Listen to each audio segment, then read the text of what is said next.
Everything you've ever learned about generating leads and growing your business is wrong. Everything you've ever heard, everything you've ever tried, and everything you've ever done, it's all wrong. What I want to do in this short presentation is teach you a system for marketing your business to a point where it becomes instantly obvious to your prospects that they would be an idiot to do business with anyone other than you at any time, anywhere, or at any price. For example, let's say you're a chiropractor and you've just spent more than $10,000 on radio advertising. You spent an entire weekend with an audio crew in your office, interviewing your staff, explaining your facility, and getting the entire production just right for prime time over the airwaves. After all that work, effort, and expense, you ran the ads for several weeks. Your phone only rang 15 times. And those ads resulted in producing just one single patient at $1,900. How would you feel after investing $10,000 and winding up with a net loss of $8,100 that you'll never get back? Not to mention all the time, effort, and energy you wasted. But let me ask you this. What if I could take just $1,300 of that marketing budget, and just by changing what your radio ad says, instead of getting just 15 calls resulting in only one sale, you could generate 137 calls, close 37 of those calls into brand new paying clients, each worth an average of $2,500. And you pocketed a cool $92,500 for your trouble. That's what's called getting more results, making more money for the same time, the same money, and the same effort spent. What if we could systematically do this for you? Let me show you how to leverage what you're already doing and how you too can get those exact same results for your business just by changing the way you do all of your marketing and advertising.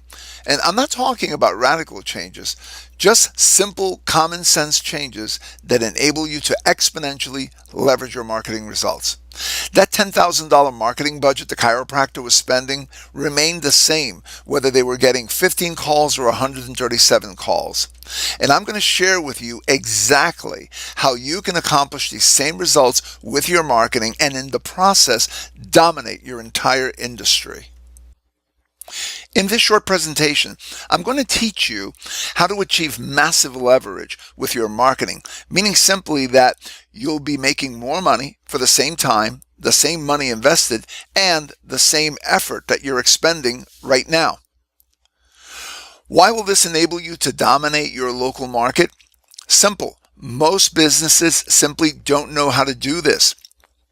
They don't understand the tremendous untapped potential that lies within their marketing.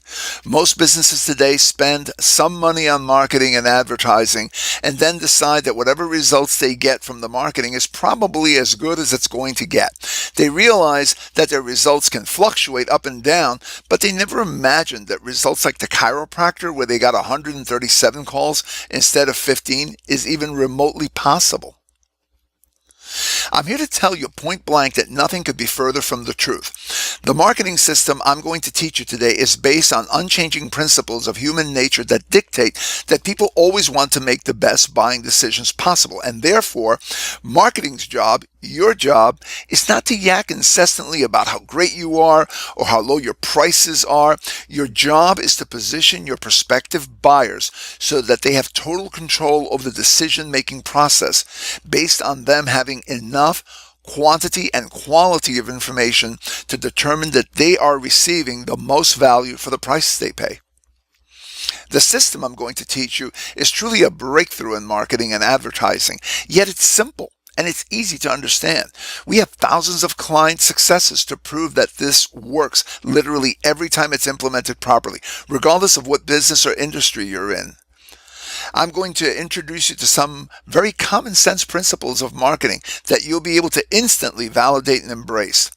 Principles that will give you a clear vision of what your marketing is supposed to look like, and just as importantly, what it's not supposed to look like. I want to show you the fundamental formulas and strategies to not only make your marketing work better, but to enable you to create what we call competition crushing marketing. I want you to see how powerful all of this is, allow you to comprehend what the possibilities are for your business, and what a significant advantage you'll hold over your competitors when you implement it. So let's get started. There are two main components to any marketing plan: strategic marketing and tactical marketing. Strategic marketing is the content of your message. It's what you say and how you say it, including the concepts that you choose to focus on, the words and images you use to communicate those concepts, and the tone in which the message is delivered. Tactical marketing, on the other hand, has to do with the execution of the strategic marketing, such as placing ads, building a website, attending trade shows, and things like that. If I ask a business owner about their marketing plan, the answer almost always comes back in terms of tactical marketing. They send out direct mail, they run radio ads, create a website, and those kind of things. But the key to effective marketing is to master the strategic side, not the tactical. What you say in your marketing and how you say it are almost always more important than the marketing medium where you say it. Both are important, of course, but the real leverage is in the messaging itself, and that's the strategic side of marketing. In fact, when a marketing campaign bombs, the tendency is almost always to blame the marketing medium, like the TV or radio station, which is the tactical part of the plan, without any regard to how good or bad the strategy behind the marketing piece was. During this presentation, you'll learn how to say things in a way that will make a profound difference in your marketing results. This system has been successfully implemented in over 400 different industries, including business coaches, social media consultants, contractors, business brokers, accountants, financial companies, retail stores, real estate companies, home builders, restaurants, software companies, doctors, dentists, remodelers, internet companies, manufacturing companies, and anything and everything else you can think of. We've even used it to help a $10 an hour dog walker build his business to over $500,000. Our revolutionary new lead generation system works with all sizes of businesses, from startups clear up to Fortune 500 companies. This system will let you finally quit competing on price and start selling your product or service for what you're really worth. You'll drive in more leads and often see an increase in your advertising response by 2 to more than 100 times. You'll also convert a higher percentage of those leads and make your salespeople into superstars. You'll increase the amount of your average sale, and your list of clients will just continue to grow. Clients that pay, stay, and refer. In short, you'll get a bigger bang for your marketing buck, but maybe best of all, you'll finally have total control over your marketing and lead generation results. So let me ask you one simple question. What is the actual purpose of marketing? What is marketing really supposed to do? Well, in a nutshell, marketing is supposed to help facilitate your prospect's decision-making process. There are prospects out there that need to buy what you sell. Sometimes they need to be educated to the fact that they need to buy what you sell in the first place. And other times they already know that they want it, but they need help deciding who they should buy it from. Often they think they might want what you sell, but they have questions and concerns that need to be overcome before they pull out their credit card or checkbook. But consider this. Because the prospects are not experts in what you do, or their exposure to what you sell is quite low, they don't really know the relevant issues surrounding the purchase. They don't know how to make the best decision. They can't tell the difference between the best deal and a major mistake, which leaves an opportunity for you to provide them with this information and then guide them through the buying process. Just consider this example. Throughout your entire life, how many sunrooms have you purchased? Have you bought 5, 2, 1? Or like 99% of homeowners, 0. Let's assume you fall into the group of 99% of people who have never bought a sunroom before. Do you have any idea whatsoever how to buy a sunroom? Can you tell the difference between a $10,000 sunroom and a $25,000 one just by looking at it? Of course you can't. Now realize that when people need to buy what you sell, they are generally speaking just as clueless about what you're selling as you are about sunrooms. So your job, simply put, is to facilitate your prospect's decision-making process. Listen, this is really pretty simple. All prospects and customers want the exact same thing. And it really doesn't matter what type of business you have. They want to feel confident that their money has been well spent and that their decision has been made to the best of their ability. They want to get the best deal, not just the best price, but the best deal in terms of overall value. People instinctively want to make the best decision possible and not feel like they've got to second guess their buying decision. All you have to do as a marketer is figure out what's important to your prospect, educate them as to what constitutes the best deal when it comes to buying what you sell, and remember, the key thing here is value, and then show them quantifiable proof that you actually provide the best deal in terms of price and value. All this has to be communicated to them in a way that they'll pay attention to and believe in and then take action on. When this occurs, the prospect gets exactly what they want from you, complete confidence that they have actually made the best decision possible and have truly gotten the best value. But here's the problem. Instead of using marketing to educate and facilitate the decision-making process and build a case why a product or service is the best on the market, most businesses fill their marketing with self-serving jargon that's only a thinly veiled way of saying, hey, buy from me because I want you to give me the money instead of giving it to my competitor. That's why people become jaded and why they resist marketing, and they tend to either dismiss your entire marketing message or worse, they become skeptical and they stop paying attention to the message altogether. Prospective buyers want and need to be educated so they can feel confident when making their purchase decision, and no one's providing it. But here's the good news. The first one who does provide prospects with this information wins all the most profitable customers available. When marketing is done improperly, the end result is 100% predictable. You start to feel intense pricing pressure from your prospects, and typically you're forced to cave in, lower your prices, destroy your margins, and make way less money than you should just to stay competitive. And you get to spend more time at work and away from your family compared to those that are successful. Here's the brutal truth, and please don't be offended by this. If you're always competing on price, it's your own fault. Your lack of marketing ability has led to a situation where there's no discernible difference between you and your competition. There have been no additional parameters or relevant issues introduced to educate your prospects as to what really constitutes the best value when it comes to buying what you sell.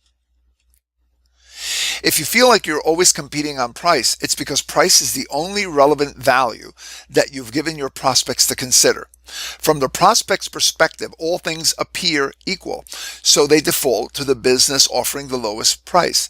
I'm about to show you how to fix that once and for all. Our system, simply put, is a step-by-step program for innovating and marketing your business. The system will allow you to first be better than the competition, and then second, to do better marketing than your competition. This allows you to separate your business from your competition and become the obvious choice for your prospects to do business with. Consider this. There are actually two sides to your business. First, there's what I call the inside reality, and second, what I call the outside perception. The inside reality encompasses everything you do and everything that makes your business great. It's all of the skills the people who work for you have, your expertise, the way you service your customers before, during, and after the sale. It's your systems, your operational procedures, your commitment to excellence. It's your passion and the way you conduct your business on a daily basis. Add all these up and they equal your value to the marketplace. That's what I call your inside reality. So how's your inside reality? If you asked your customers why they buy from you, they could probably tell you something quantifiable, specific, and instantly obvious. They could point to specific benefits they enjoy when doing business with you. Then they would say things like, that's why I do business here. That's why I refer my friends here. That's why I'm loyal. That's why I'm willing to pay more here. and why I keep coming back. That's your inside reality. So your inside reality is all about what you do and what you are that allows you to perform better. However, your outside perception has to do with how customers and prospects perceived your company. The outside perception is developed through the interactions that your prospects and customers have with your business. Your customers will draw on the past buying experiences with you to form the outside perception of your business. But here's the problem.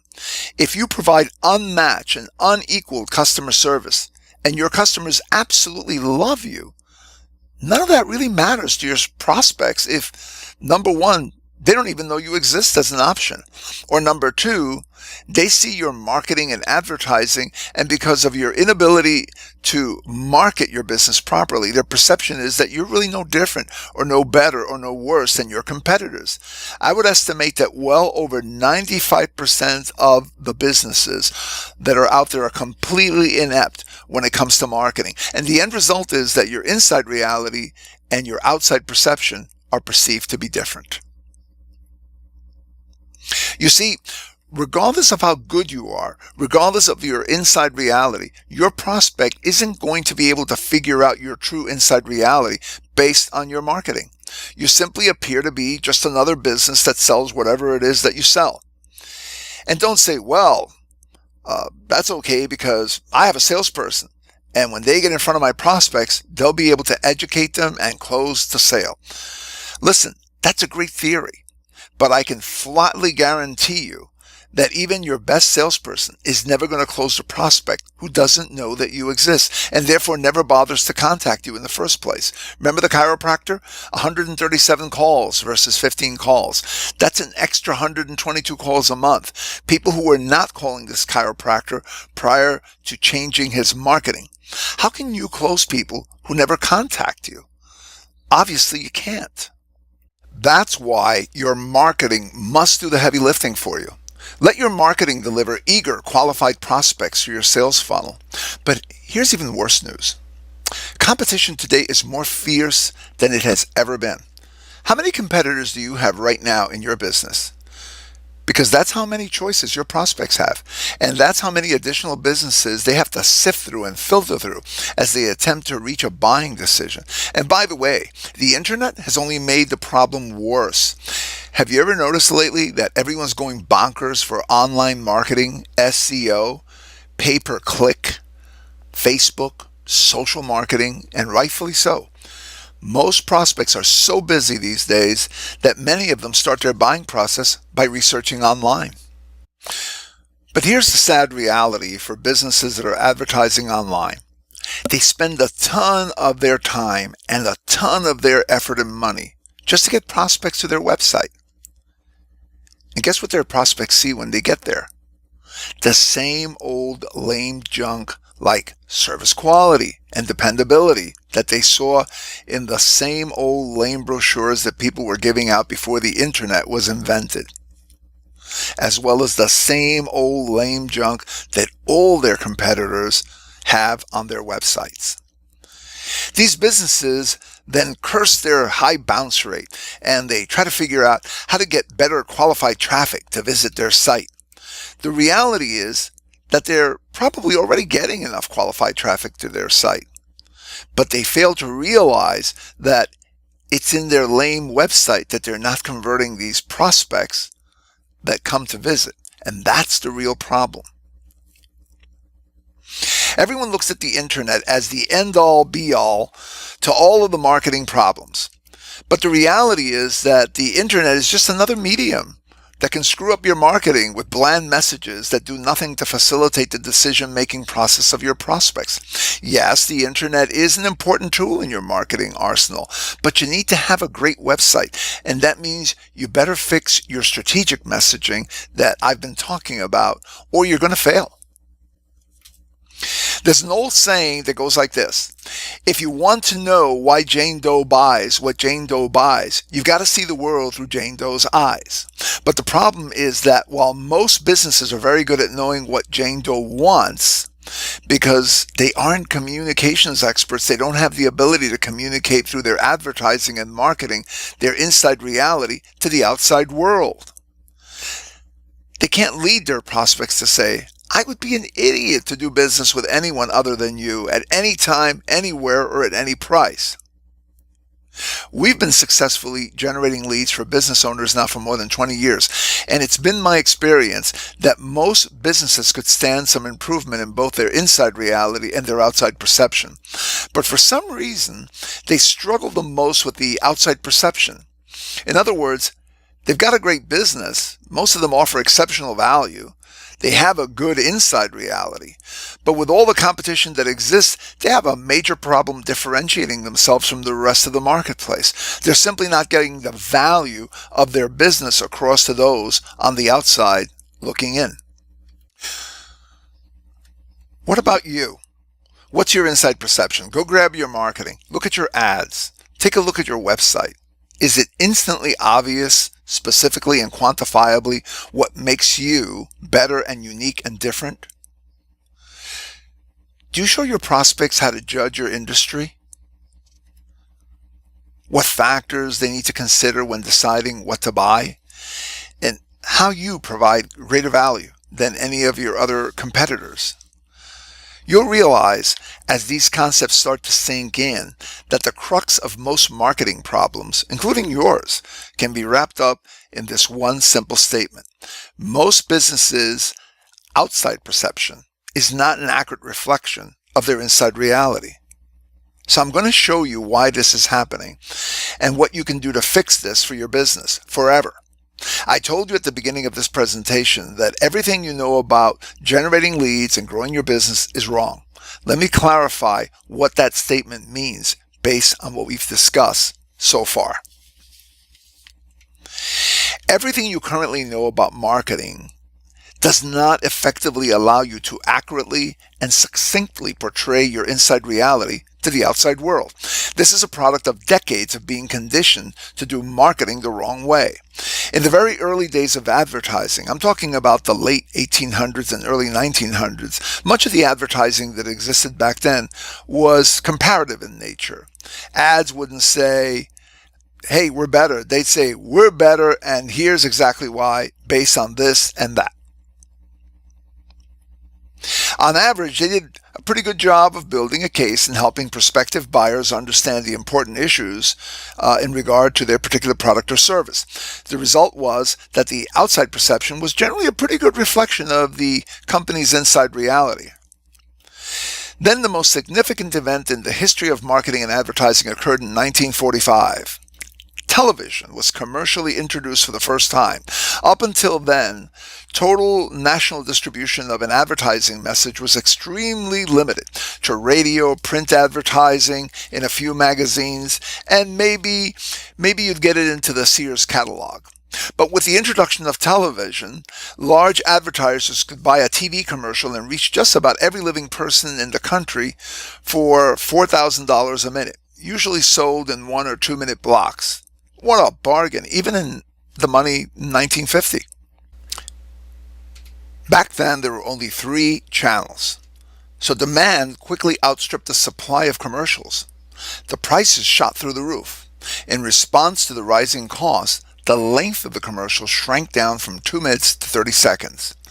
This meant that advertisers had less time to educate us to the important and relevant issues and build a case as to why they were different or better or unique. So instead of attempting to use shorter ads that highlighted their comparative benefits, advertisers changed their tactics and started using slogans. That change made it harder and harder for the company's outside perception to actually, in an accurate way, reflect its inside reality. But remember that marketing's first job is simply to get the prospect's attention. Even running just 30-second ads, getting attention was still not a problem for these advertisers. But then what? That's right. After you grab the prospect's attention, you must next facilitate their decision-making process. Companies and their ad agencies found that this was a lot harder to do in only 30 seconds, but they also found out they really didn't need to do it.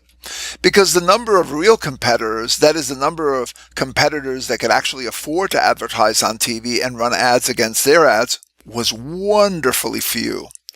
They could spend a ton of money running 30-second ads and win by default. Now, if there happened to be 2 or 3 major competitors jockeying for the same prospects like Pepsi and Coke, that was fine because there was plenty of business to divide 2 or 3 ways. The bottom line is that a company's inside reality and outside perception didn't really have to match up. The lack of substantial competitors and choices eliminated this necessity. So the focus for all marketing and advertising shifted to simply getting the prospect's attention. That's when advertising lost its penchant for selling and instead shifted its focus to creativity. The idea now was to get in the consumer's brain with something creative that would stimulate them and cause them to recall the product later on when they needed it. That's when slogans became the de facto marketing standard that is still used today. 15 minutes can save you 15% or more on car insurance. Breakfast of Champions. Home of the Whopper. How about this one? Is it live or is it? That's right, Memorex. How did you know that? That commercial hasn't run since the 1970s. This new creative approach took over advertising as we know it, and it soon began to filter into all the other advertising media, including radio, Google AdWords, newspaper magazines, billboards, yellow pages, websites, you name it. Once this new creative message was in place, the big companies opened up their checkbooks, spent lots of money, and became basically the providers of slogans that gave people no other options but to remember that message. After hearing "things go better with a Coke" for the 8,000th time, you're going to remember it whether you want to or not. We call this C&R advertising. C for creativity and R for repetition. Create an ad that is unusual, weird, shocking, funny, emotional, or whatever. Spend $1 billion running that ad about 1 million times and then haul in your dough down to the bank. We call this the era of brand builders. And in the 1950s and in the 60s and even into the 70s, it was a no-brainer formula for market dominance for the companies with the financial wherewithal to pull this off. And that's when it happened. Ad agencies started running this formula for all of their other clients, even the ones that were smaller and didn't have deep pockets. Business schools started teaching marketing and advertising based on these methods that were being successfully implemented by the largest companies in the world and churning out graduates who only knew one way to do marketing. Brand builder marketing and advertising became the de facto standard for how you do it. And after a few years, no one even questioned the formula, which brings us to the crux of the problem. All of us alive today, with no exception, grew up in an era where almost all of the advertising you've ever seen or ever heard is a product of the era of the brand builders. Over time, we've all become conditioned as to what constitutes a good advertisement. We learned the fundamental patterns for what to put into a commercial. We learned about slogans and jingles and being funny. We learned that in marketing and advertising, the outside perception no longer has to reflect the inside reality. And let me repeat what I said at the very beginning of this presentation. Everything you've ever learned about generating leads and growing your business is wrong. And now you know why. As a result of this new breed of advertising, jargon has now started to dominate all marketing and advertising.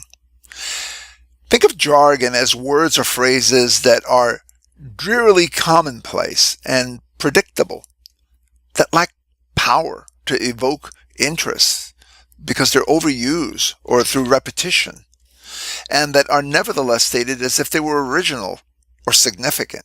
In advertising, you see and hear jargon all the time.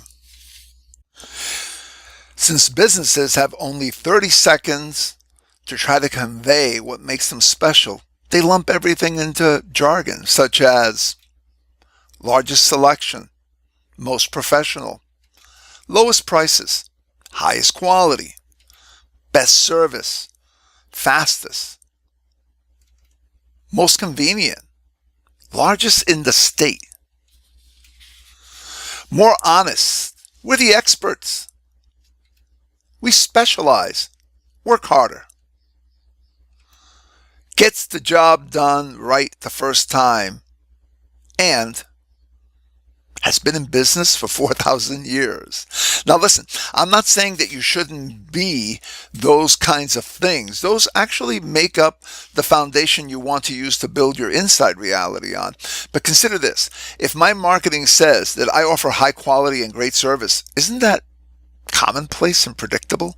Doesn't it lack power to evoke interest through overuse or repetition? Isn't it nevertheless stated as though it were original and significant? Does my inside reality, what really makes me good at what I do, does that really shine through? Can you tell specifically what makes me valuable to the marketplace when I say highest quality or best in service?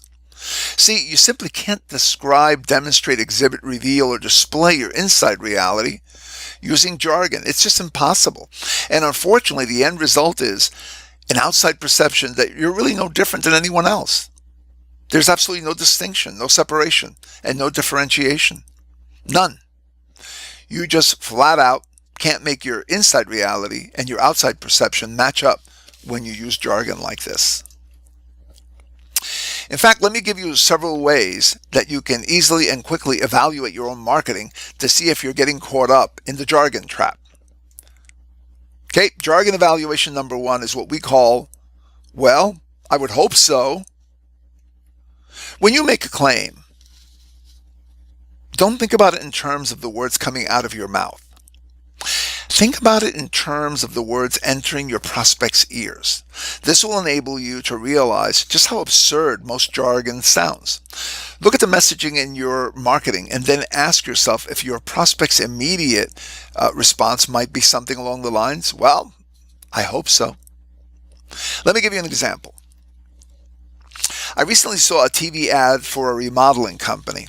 Throughout the ad, they continually emphasized the fact that their work was of the highest quality, it was fair price, and they guaranteed 100% satisfaction. Well, I would hope so. Would you hire any remodeler who didn't provide all of those as standard parts of their service? Of course not. This is all jargon, commonplace. It lacks power to evoke interest because it's overused and it's just repetition. How about this one from a consulting company? Our training leads to change. We increase the productivity, performance, and profit of your company. Well, I would hope so. Does anyone hire a consultant for any other reason than to do those things? Most ads today are nothing more than a jargon fest. Does this jargon tell you anything about these companies and their inside reality? What else would you expect them to say? Everyone is going to say wonderful things about their company if they can get away with it. The problem is that if your company has an exceptional inside reality and you're using the same jargon as everyone else, then the outside perception is that you're all the same. And that's when prospects default to the company offering the lowest price. Price now becomes the only determining factor when you use this simple evaluation. Just ask yourself openly and honestly, why would anyone choose you over your competition? Then evaluate your answer against the, well, I would hope so evaluation. And finally, check out all of your advertising and marketing materials, including your website. Do they pass the, well, I would hope so evaluation, or are they all just chock full of jargon? If they fail, then you need to make changes. Let me provide you with a second evaluation technique. It's called, who else can say that? This is similar to the first evaluation technique, and it's also a product of the era of brand builders. Pay very close attention to this one. Stop thinking in terms of who else can do what you do. Instead, think in terms of who else can say what you say? Because the answer, unfortunately, is usually anybody and everybody can say what you say when it's jargon. I know of a kitchen remodeler that ran by far the most impressive remodeling company in his community. Every member of his crew had at least 15 years of remodeling experience. They were all certified subcontractors. They had won multiple industry awards. They were the only kitchen remodeling company that provided not only full satisfaction guarantee, but also a 10-year material and labor warranty on everything they did. They left the job site every night cleaner than when they first arrived. They also guaranteed they could remodel any kitchen in no more than 5 days, half the time of their competitors. This, of course, meant far less disruption and inconvenience to the homeowner. In short, their inside reality was literally second to none, but they had a huge marketing problem. Their marketing looked virtually identical to all of their far less worthy competitors. Their marketing said things like certified subcontractors, guaranteed satisfaction, and then a long laundry list of the work they perform, such as new cabinets installed, complete kitchen remodeling, and so on. Oh, and get this, they accept Visa and MasterCard. Wow. Well, I would hope so. But then, let's ask this question.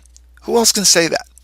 When the owner of this remodeling company was asked that very question, he got really defensive. He said, "There's no other remodeler that can begin to match the work we do. Our subcontractors are far and away the best that there is in the industry. No one, and I mean no one, can say what we say." Understandably, this contractor was extremely passionate and protective when it came to the superior company that he had worked so hard and long to build and develop over the years. So finally, to try to get to the point of this and get that across to him, he was asked to pull up the website of his 5 biggest competitors and see what all of them were saying to their prospective clients in their homepage. Let's just say that his jaw hung open for about 2 minutes straight before he pointed at the screen and says, "Oh my gosh, look at this other company's website. I know the guy who runs this place. He's terrible. But his site says the same exact things as mine. In fact, I think he copied my site almost word for word." He looked at the other remodelers and saw that every one of their websites was virtually identical to his. So remember, it's not who can do what you do, it's who can say what you can say. And if your marketing is just full of jargon, then sadly the answer is that all of your competitors can probably say what you say. Let me give you one final jargon detection evaluation. It's called the Scratch Out Write-In test. Take a look at your brochure, your advertisement website, or anything else, right? Now, scratch out your name and write in your competitor's name. That's it. If the marketing is still valid, if the website still conveys the same basic message as it did before, and it wouldn't need any additional changes, then guess what? You just failed this test.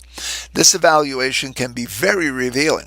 Most businesses discover that they run fairly high on the jargon meter.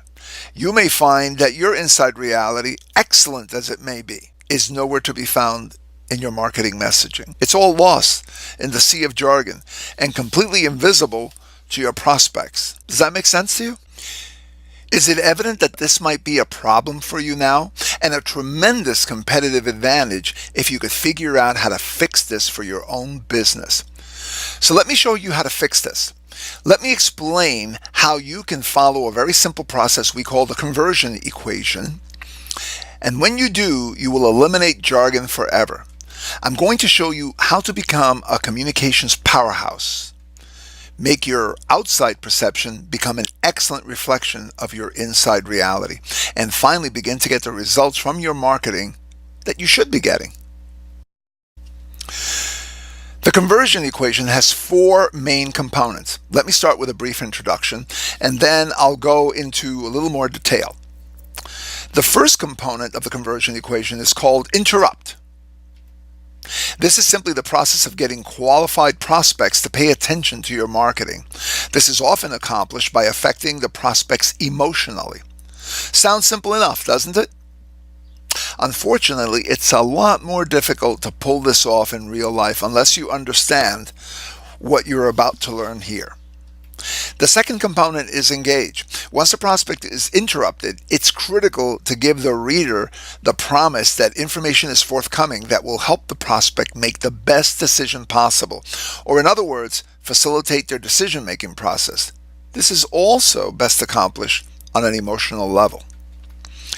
The third component is educate. Once you've interrupted and engaged a prospect, you have to give them information that allows them to logically understand how and why you solve that emotional problem. This is accomplished by giving detailed, quantifiable, specific, inside reality revealing information. This turns the corner from an emotional sell. Remember, you interrupted and engaged them based on an emotional hot button, to a logical sell. This is easy to do if you just follow this conversion equation. And the fourth and final component of the conversion equation is the offer. Now the prospect has been interrupted based on problems that are important to them emotionally, engaged by the promise of a solution to that emotional problem, and they've examined the educational information that makes your solution to that emotional problem real and believable. So the last step is for you to give the prospect a low, or better yet, no risk way for them to take the next step in the sales process. This can be accomplished by offering a free marketing tool, such as a report, brochure, seminar, audio, video, or something similar that educates them even more, so the prospect feels in complete control of the decision-making process. This conversion equation follows the formula for what marketing is supposed to do in the first place. In fact, at this point, we can simply say that marketing's job is to interrupt, engage, educate, and offer. Remember earlier we discussed that if you want to know why Jane Doe buys what Jane Doe buys, you got to see the world through Jane Doe's eyes, right? Well, I would submit to you that if you want to know what Jane Doe sees, you'd better first understand how Jane Doe's brain works, how it processes information and makes decisions. To understand this process, there are three major concepts that I need to teach you.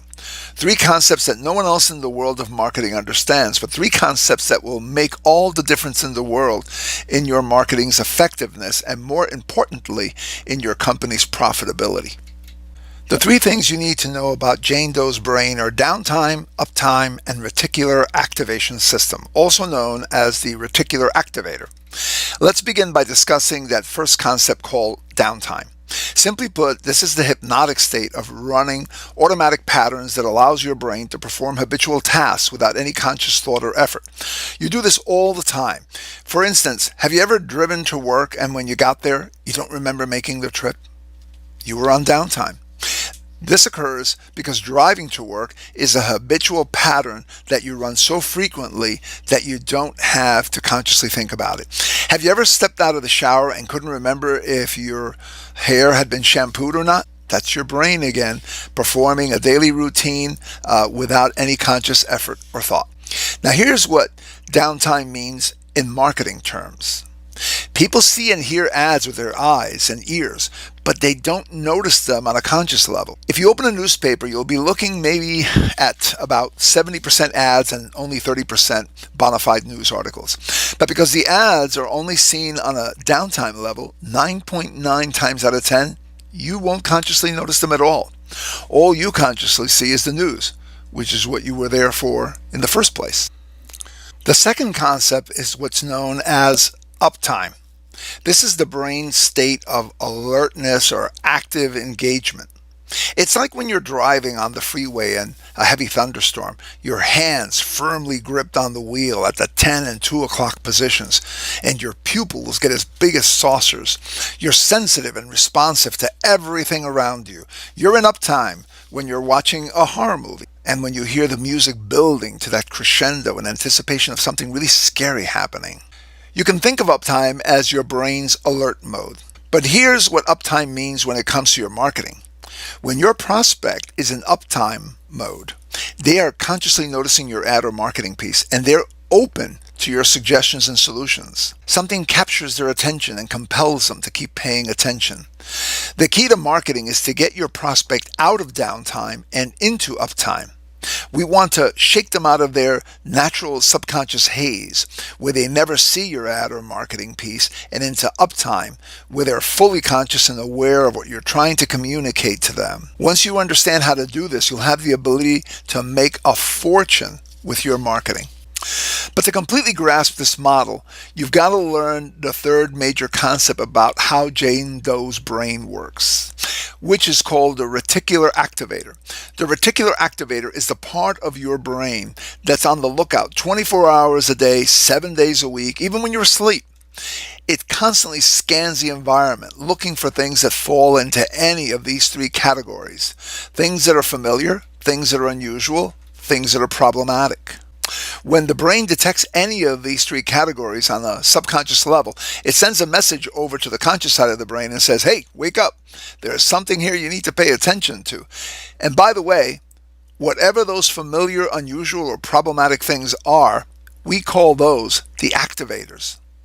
In short, your brain on a subconscious level is constantly on the lookout for activators. It's searching for things that are familiar, things that are unusual, or things that are problematic. In other words, things that demand a conscious response. Whenever it finds one, it pokes your conscious brain and snaps it out of downtime, sleep mode, and into uptime, alert mode. Let me give you an example of the raw power of your own reticular activator, and please don't get mad at me for what I'm about to do to you. But I'm going to permanently embed this example directly in your reticular activation system. And I guarantee that you'll be able to remember this for the remainder of your life on this planet. Seriously. Here we go. So I'm certain that at some point over just the past several weeks, you've glimpsed a FedEx truck making its deliveries. FedEx has been in business since June 18th, 1971. That's a lot of years those trucks have been driving around town. So let me ask you a question. How many times have you seen those FedEx trucks? Over the 40 plus years they've been in business, I would wager to say that you've seen those trucks a minimum of 1,000 times. So here's question number 2. Have you ever seen the hidden message within the FedEx logo? Yeah, that's a serious question. Did you know there's a hidden message within every FedEx logo? If you're saying right now that's impossible, because you've seen that logo thousands of times, and you certainly would have noticed if there was a message in there at some point in time, then join the crowd. 99% of the population have never seen the hidden message. So, are you ready for me to tell you where it is? Next time you see a FedEx logo, look between the E and the X in FedEx. You'll see an arrow pointing to the right, and it's as plain as day, and yet very few people have ever detected it over all those years. And guess what? That logo was specifically designed that way from the start. It isn't just something that happened by coincidence when the designer created it. Almost no one sees it. But guess what? You'll see it now every single time you look at the logo. Why? Because I've drawn your attention to it. Coupled with the fact that you had no idea that it was there before. The next time you see that arrow, your brain will perceive it to be unusual, and that will automatically trigger your reticular activator.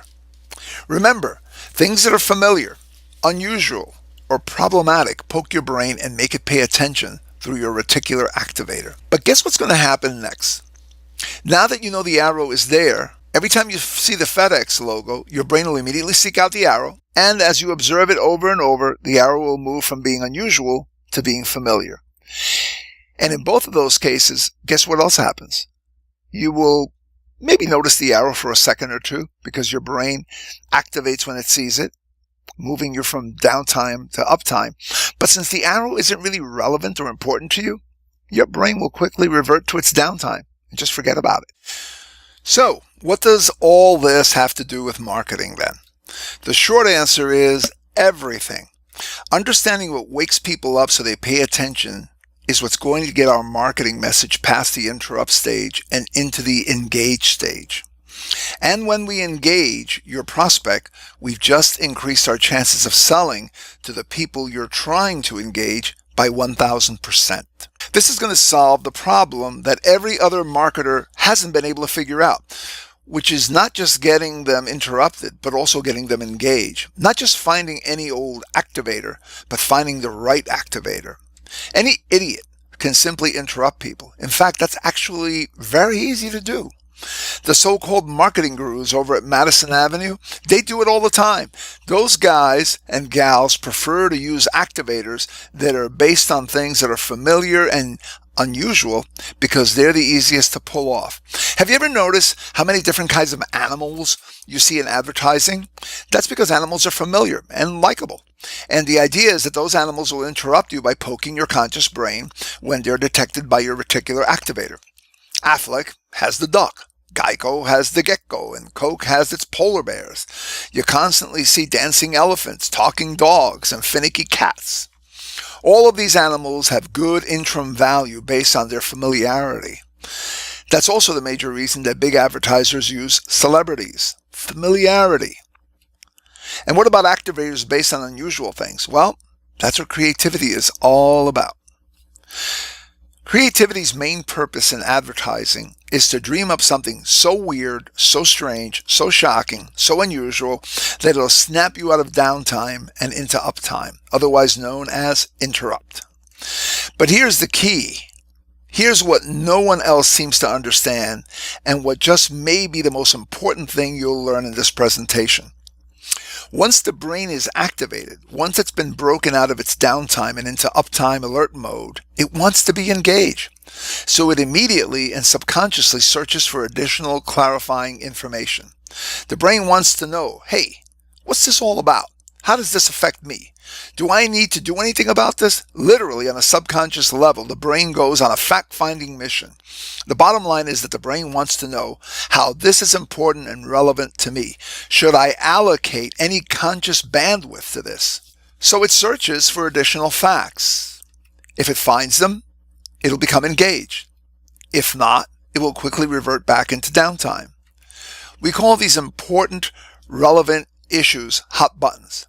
If you're a golf fan and your reticular activator detects that Tiger Woods is on the television, it notices that on a conscious level because Tiger Woods is familiar. He's an activator. Then your brain immediately asks, hey, what's Tiger Woods doing, on the TV or with that Buick or whatever? Is there anything here that's relevant or important to me? Or in other words, is there a hot button issue for me at this point in my life? What typically happens is your brain determines that Buick is not important or relevant to you, doesn't do anything to solve any of the problems that you're concerned about, and therefore it's not a hot button issue. And so your brain immediately reverts back into its downtime. Let me be crystal clear here. An activator is something that snaps a person from downtime to uptime, and it's based on something that's familiar, unusual, or problematic. But an activator can also be classified as a hot button if and only if it's based on something that's important and relevant to your prospect. Your best bet to successfully interrupt and engage your target market is to identify problems, frustrations, uncertainties, and annoyances your prospects have, and then address them in your marketing. Their pain, in most cases, is their hot button. And please don't think that this is some form of manipulation. All we're doing here is tapping into the problems that your prospect already has. We're not trying to manufacture a crisis for them.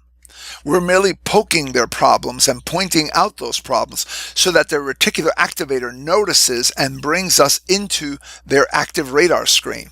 Now, here's the key point in all of this, and one that none of the big ad agencies seems to understand, but one that you need to know in order to make all of this work for you. The activators that are used to interrupt the prospect must be based on a relevant hot button. If not, the prospect will momentarily be interrupted, but will quickly revert from uptime back into downtime. This is what we call false uptime. Have you ever heard someone call out your name in a crowded room? That immediately interrupts you because your name is familiar. But when you turn around to see who it is that was calling you, you realize, oops, they were actually calling out to someone else that has my name. Your name is an activator, but because in this situation your name wasn't important or relevant to you, it didn't engage you. You quickly reverted right back to downtime. That's what we call false uptime. Remember what I just said about the FedEx logo? Now that you know the arrow is there, every time you see it, your brain will immediately seek it out because it's unusual. But the more often you see it, that arrow shifts from being unusual to being familiar. Then you will only notice it for a second or two, and then your brain will quickly revert to downtime because the arrow isn't relevant or important to you. This happens in marketing and advertising all the time. Most marketing interrupts, but it doesn't engage, just like Tiger Woods in the Buick. He's famous, and you like golf, so it captures your attention. It interrupts you. But when you find out that it's not based on anything that's important to you, it's not relevant to you, nothing that solves any of the problems that you have, you quickly revert to downtime. This is one of the things that almost no one understands, and one of the main reasons everything you've ever learned about marketing is wrong. You've been conditioned to believe that as long as you've interrupted the prospect, that's it. That's good enough. The job is done. But you have to realize that if you only interrupt the prospect, that's only 1/4 of the conversion equation. You've got to include all 4 components: interrupt, engage, educate, and offer to get the maximum results from your marketing and advertising. Now, when it comes to actually writing the marketing, we typically like to portray the hot buttons in the form of headlines. The headline is the first opportunity you have to interrupt Jane Doe. You've got maybe 1 to 3 seconds max to interrupt the prospect. So you better make sure that the headline has activators in it, and that those activators are based on things that are important and relevant to the prospect. Remember, hot buttons, words and phrases that describe problems or frustrations that the prospect is feeling so that their reticular activator latches onto them and snaps them into uptime. In print advertising, magazines, newspapers, yellow pages, and so forth, the form of the headline is obvious. In radio, the headline is the first sentence they hear. On Google AdWords, it's the first bit of text they read. On television, it's the first thing that they see and hear. In brochures, business cards, other marketing collateral, and your company website, it's the first thing they see. Let me give you 2 quick examples. First for a daycare, and second for a child psychologist who works with kids with behavioral problems. When I ask most daycare providers why parents should choose them instead of the 17 other local daycares, they almost always give me the same boring answers.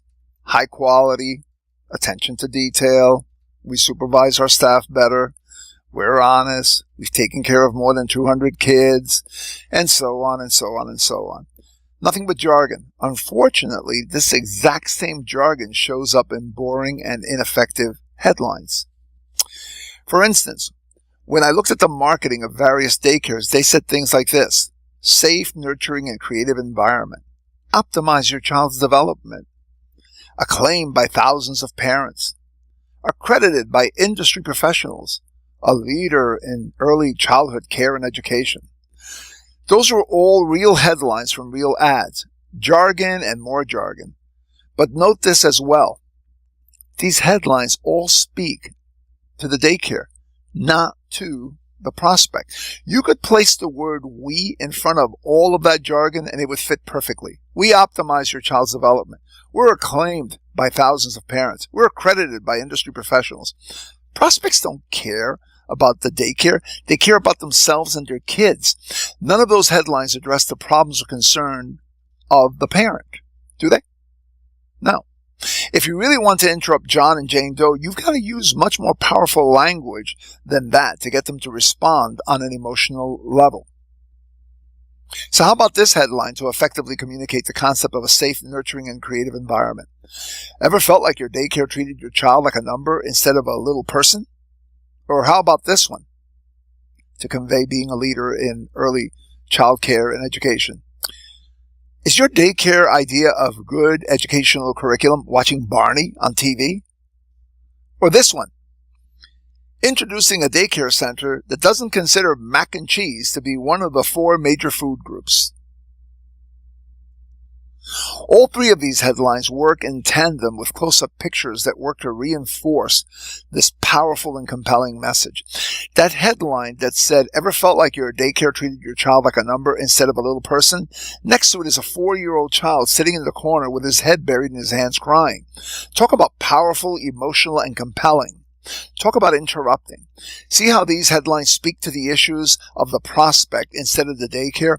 See how they reflect a fanatical attention to detail that is the foundation of this daycare's inside reality? Of course you do, because it's obvious. Now, what about the child psychologist who works with kids that have behavioral problems?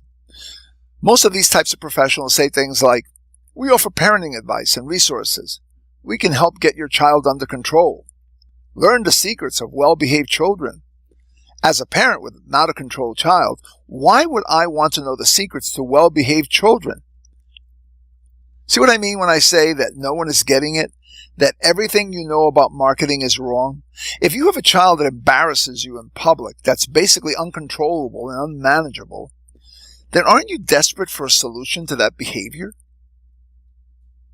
So what if your child psychologist used this headline? Are you sick and tired of the yelling, screaming, and belligerent attitude of your child? Doesn't that immediately address the conversation that's going on in the heads of these parents? Won't that headline immediately interrupt them and knock them out of downtime and into uptime? Of course it will. Consider the example of a moving company. Most movers' ads and websites have headlines that say something brilliant like moving. Most of them have their company name for the headline along the top of their website and marketing material, or local and long distance. Why in the world would you ever say something like that? However, by changing their marketing so it follows the conversion equation, their new ad and web copy pulled an astounding 12 times more than their original ad and went from an average of just 70 calls per month to 955 calls. And their conversion rate skyrocketed from 16% to 68%. This moving company, just by changing what their ad said, went from generating 11 sales per month to a whopping 649 sales per month. Their new ad generated so much business, so much new business, that they had to partner with 4 of their competitors to help them handle the demand for their services. Oh, by the way, those same 4 competitors bought out that moving company 9 months later for $2 million, all due to following the conversion equation in their marketing. So what exactly was it that generated these fantastic results? Well, their new ad and website featured a headline that said this: last year, over 4,350 complaints and lawsuits were filed against moving companies in Dallas. That got your attention? You bet, because it hits on the prospect's hot buttons of uncertainty and problems that might arise when they move.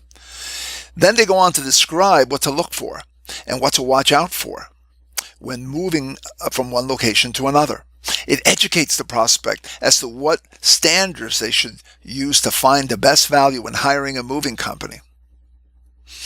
Okay, to wrap this discussion up about interrupting and engaging, let me address the topic of engage specifically for just a moment. To successfully engage, all you have to do is use a headline or a subheadline that promises the reader that if they will keep reading or listening to the ad, that they will get information that will facilitate their making the best decision possible. Not sales information, not "here's how great we are" information, but rather bona fide decision facilitating information. Sometimes the headline itself will engage, but more frequently it's the subheadline that makes the promise to educate and therefore engages. Let's go back to the daycare ad and continue that example. Remember the one that had the headline that said, "Ever felt like your daycare treated your child like a number instead of a little person?" The follow-up engage subheadline would simply say, "How to ensure your child gets personal, loving care." Caring, one-on-one attention at a daycare. Or the headline that said, "Is your daycare's idea of good educational curriculum watching Barney on TV?" The follow-up headline that engages says, "How would you like your child to be reading at a first grade level before starting kindergarten?" In both cases, these sub-headlines clarify the first headline and let the reader know that if they keep reading the ad, they can expect to find details regarding each of these major hot-button issues. In short, these sub-headlines engage. The child psychologist that used the headline, "Are you sick and tired of the yelling, screaming, and belligerent attitude of your child?" his sub-headline said, "Now you can discover the secrets to controlling your child and instantly restore peace and quiet in your home." Show me just one parent experiencing this sort of behavior, in their child who won't respond immediately to this ad. The moving ad, remember they had the headline last year, over 4,350 complaints and lawsuits were filed against moving companies in Dallas. It had a subheadline that reads as follows: ask these 15 questions to make sure that your moving company's policies, procedures, and standards will protect you from an unpleasant moving experience. So what do you think you might find if you decide to keep reading the rest of this ad or website? That's right. 15 things to be aware of and to look for when choosing a mover. The subheadline engages the reader to continue reading to find out the decision facilitating information. And that brings us to the third and fourth components of the conversion equation: educate and offer. I mentioned earlier in the presentation that every marketing piece should contain a risk-lowering offer to encourage the prospect to take the next step. And that offer should generally be to receive additional information, or in other words, to further educate the prospect and build your case. Now, here's the real key to success in marketing. The right offer allows you to capture a large percentage of all future buyers in addition to those looking to buy right now.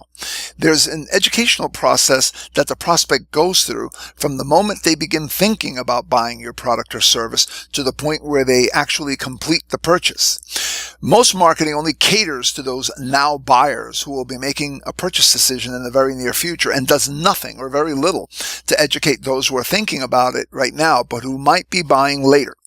And here's the problem with that. At any given moment, the number of prospects who are ready to buy right now represent no more than 1 to 5% of all who are ultimately going to buy what you sell.